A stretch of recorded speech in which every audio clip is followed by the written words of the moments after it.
আসসালামু আলাইকুম বন্ধুরা, আশা করি আপনারা সকলেই ভালো আছেন। আজকে আমি আরেকটি ফ্রিজের কাজ নিয়ে হাজির হয়েছি। তো একটি ফ্রিজের কম্প্রেসার বাতিল হয়ে গেছে, এখন আমরা আরেকটি সেকেন্ড হ্যান্ড কম্প্রেসার এখানে লাগাই দিতেছি। দেখতে পাচ্ছেন বন্ধুরা, এই যে কম্প্রেসারটার মাথায় আমি ননিটা লাগাই দিতেছি। এটা একটি সেকেন্ড হ্যান্ড এলজি ফ্রিজের কম্প্রেসার, তো অরিজিনাল কম্প্রেসার। এটা এখানে আমরা সেট আপ দেবো। তো সেট আপ দেওয়ার আগে তো কন্ডেন্সারটা আমরা বাতিল করে দেবো, কারণ কন্ডেন্সারটা লিক হয়ে গেছে।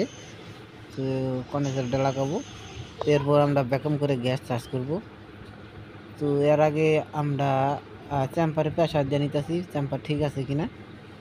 তো আশা করি চ্যাম্পারটা ঠিক আছে আমার, তো লিক নাই। তো এখন কম্প্রেসারটা লাগাই নিলাম, তো লাটগুলো টাইট দিয়ে নিব।